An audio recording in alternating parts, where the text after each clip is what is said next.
Okay, so based on that, now we understand a little bit of why he had tzaras, and we still have to understand why, when he was asked, when are you coming, he just said, today, hayoim. Why not say the whole thing, hayoim b'kayla tishmau, which is the pasuk, our pasuk in the Lechu Neranena. So, we could explain that when he said today, he wasn't lying. He says the normal state of the world, the natural state of the world, is that Mashiach should come today. Mashiach should come today. Who is this talking again? I forgot. Who? Yeah. What do you mean who? The who said today. Mashiach. No, but who were the two participants in the conversation? What's his name? Rabbi Yeshua ben Levi, maybe what's his name? Give me a second. Yeah, Rabbi Yeshua ben Levi. Okay.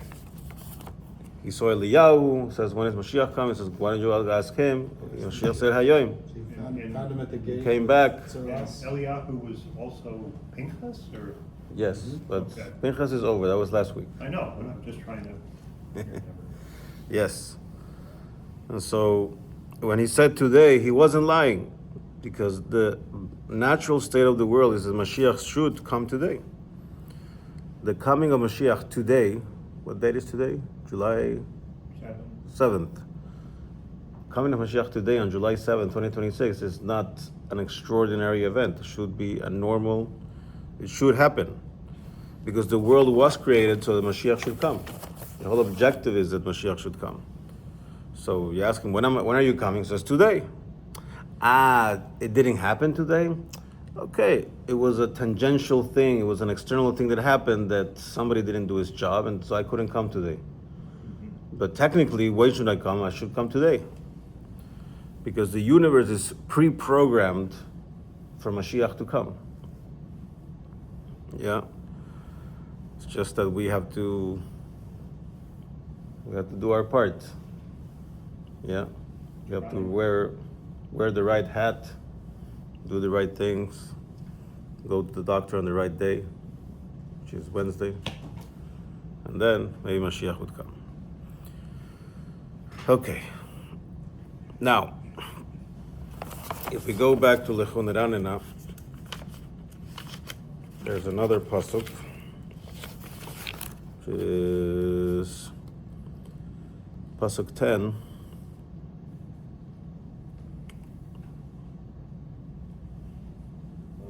So Hayom Bekorat Yishmael is pasuk 7. Pasuk 10 says, 40 years I quarreled with a generation, 40 shana akut bedor, va'omar am toile bavhem, and I said they are a people of erring hearts, v'hem lo yadu derachai, and they did not know my ways. It says the word akut bedor. It's going to talk about that. Because this pasuk, from this pasuk that talks about 40 years I quarreled with them, our sages deduce that after Mashiach comes, which is coming hayoim, which is a few psukim before this, we're going to have to wait 40 years after Mashiach comes for Techiyat HaMetim, for the resurrection of the dead. Oh, wow. I thought it would be immediately. According to an opinion, a well-accepted opinion is not like that. We'll find out if it is or not. They say it's deduced from this pasuk that talks about Hashem quarreling for 40 years in the desert. So how do they do that? So akut, they translate this word as quarreling. This 40-year fight between Hashem and us in the desert, where we were misbehaving and complaining and we had to stay extra. So technically it's talking about the past, but it could also be talking about the future. And it doesn't have to be a fight, but a nekita, that Hashem is going to grab us or fortify us for 40 years to get to Techiyat HaMetim, to get to the resurrection of people who have passed away.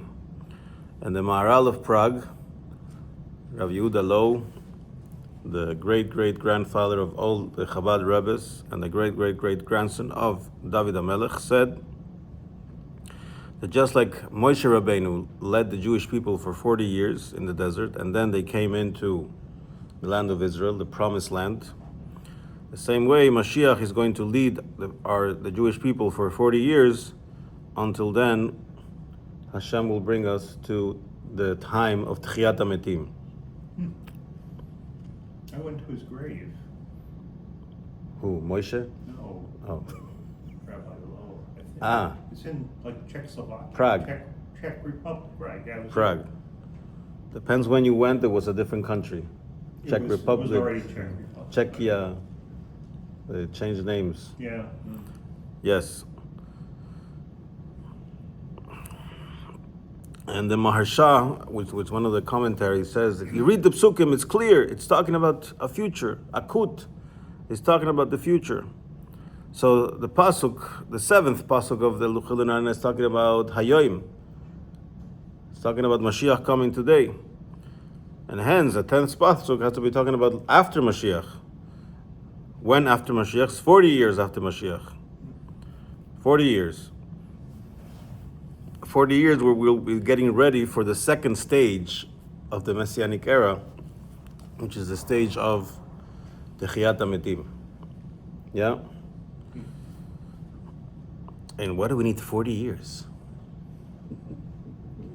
Think we can get ready in 40 years? I don't think so. Might be more. I'm 41 now, so Yeah. Will we know that this person leading us for 40 years is Mashiach or not? what do you think? Don't know. Well, Yes. If the knowledge of God covers... It will be the Messianic era, so it has not started, these 40 years. Technically, I mean, maybe a rabbi comes, no, this started like this, and now we only have 2 years left, but we'll find out. But yes. But why do we need 40 years? Why do we need 40 years after Mashiach, just like we needed 40 years after Mitzrayim to get to Israel, or to get to the time of the resurrection of the dead? And so here we have to introduce a famous saying of our sages called Kaim Inish Adate de Rabbe. We'll find out. What does this mean? There's a pasuk almost at the end of the Torah, Devarim, chapter 29. Not yet Hazinu, before Hazinu. Velo natan Hashem lachem lev ladad ve'enai lirois ve'oznaim lishmoa ad hayom hazeh. Yet until this day, Hashem has not given you a heart to know, eyes to see, and ears to hear. Meaning, during the 40 years in the desert, because this is all the way at the end, you still didn't have da'at. You still didn't have real knowledge. What is da'at? We've talked about da'at multiple times. Chokhmah and Bina is the intellectual process where you're trying to understand something. Da'at is how you connect to an idea to the point that it becomes one with you, to the point where you're actually going to do something about this idea. It's not just an idea, it's something you implement. And it says it took 40 years for Hashem to give us da'at. Heart to know, eyes to see, ears to hear. To be able to really understand the emes, the truth of Torah and the truth of godliness.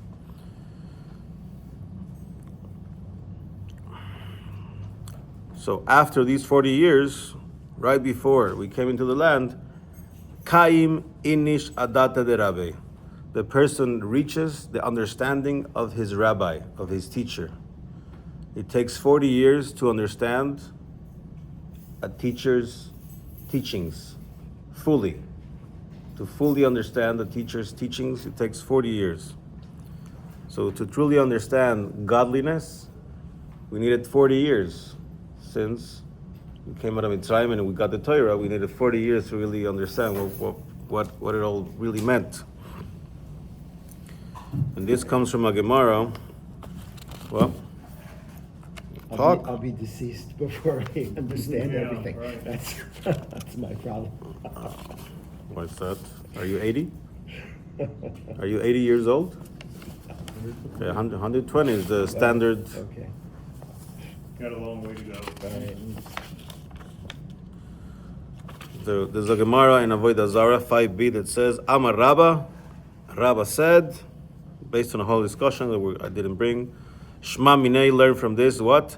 Lo kai inish adate de rave adarba'in shenin. A person does not fully grasp the thinking of his master, of his teacher, until 40 years pass. And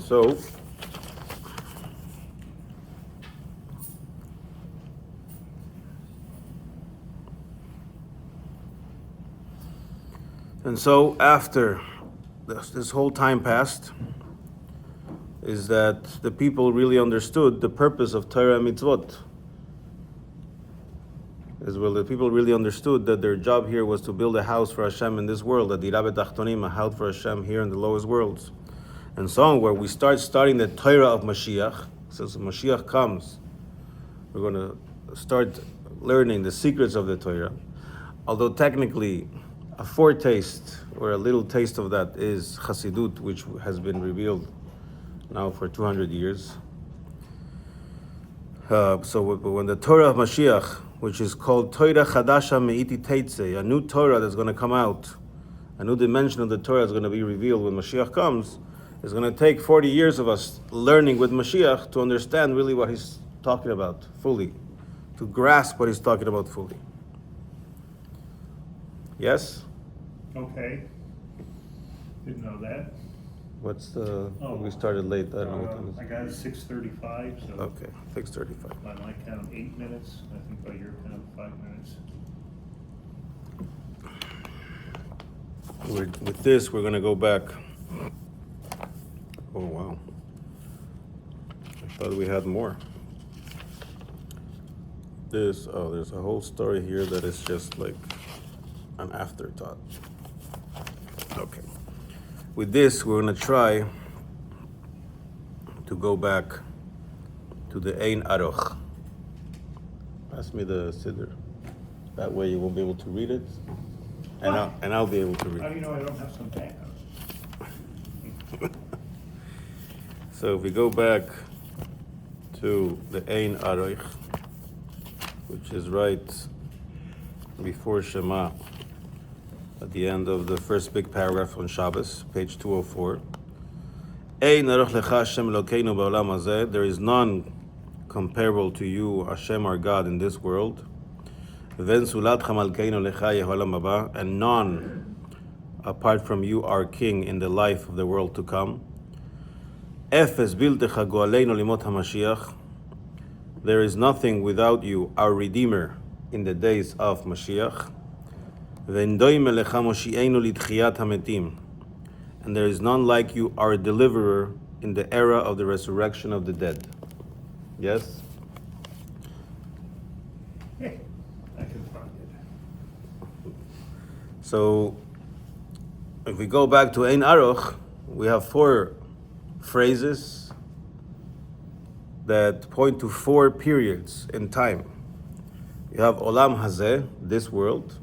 You have Olam Haba, which is Gan Eden, the world to come, where the neshamas go after 120 years. We have Yemot HaMashiach, the time of Mashiach. And then we have Techiyat HaMetim, the second era, the second phase of the time of Mashiach, which is the moment of the resurrection of the dead. Yes? And During that 40 years, we have no idea who might be included in that list, right? meaning what? Say, we don't know who qualifies to be resurrected. It's not every single person.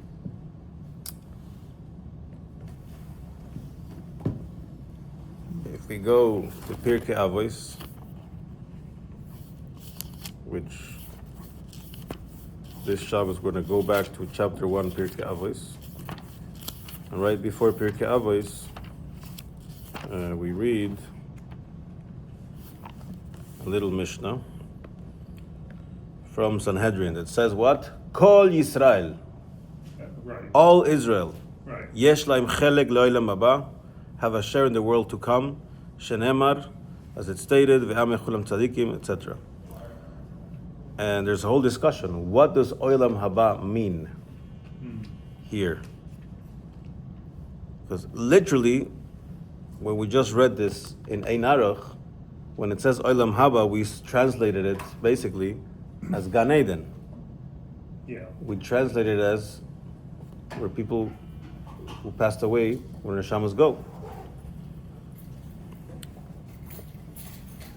But there's a whole discussion about what this means. Does this mean all Jews have a share in Gan Eden? Or something later? And there's a whole very interesting mimer from the Rebbe Maharash. Last week or before that, we learned the weapons of war, which was a mimer of the Rebbe Maharash. There's another very interesting mimer that talks about the Rebbe Maharash is discussing the two possible explanations for Olam Haba. Two possible explanations of whether Olam Haba means Gan Eden, or the world to come means Olam HaTechiyah. And this is a Mishnah, and if you keep reading the Mishnah, even though it says all Israel have a share in the world to come, the next part of the Mishnah says except, and it brings some exceptions, which we never read when we say this Mishnah. And one of the exceptions says somebody who doesn't believe in Techiyat HaMetim. So from there is deduced that when this is saying every Jew has a share in the world to come, it means who? It means when, sorry? That would be 40 years after The resurrection of the dead. Right. So you were saying, so who's going to come back? Are we going to be negotiating for 40 years? Can this guy come back, the other guy? Technically, the whole Jewish people will come back, with some very extreme exceptions. What is an extreme exception? An extreme exception would be someone who was a big rabbi, who knew a lot of Torah, and then he negated everything, knowingly. That's a real apikoiris. That's real heresy, is that the word? Yeah, right. If you have a guy who doesn't do any mitzvah because he's just ignorant, so he doesn't understand, again, ignorant doesn't mean he's a stupid person. He might be a very knowledgeable person, but he's ignorant of the real meaning of Torah and mitzvahs. That's not heresy. What if somebody's just, by everybody's definition, a Rasha? That person's coming back. Yes, because all Jews are filled with mitzvahs like a pomegranate has seeds. Okay. Yes? So, Even Rishaim are coming back. You know why? You haven't learned Tanya? no. Okay, I have news for you. But don't feel bad about it. What's that? You are a Rasha. Sign me up. So am I. I am a Rasha. Not Russian, a Rasha. So who's going to come back in Techiyat HaMetim? Yes. Everybody you know. I don't know anybody who fits the description of someone who's really knowledgeable in Torah and then goes As against... long as you're not an apikoros, you're coming back. More or less, yes. So who's going to come back? Everybody's going to come back. We're not going to be negotiating for 40 years who's coming back. Tomorrow we'll, Ezrat Hashem, go through these 4 stages and try to really understand what Ein Aroch means, and then we'll go from there.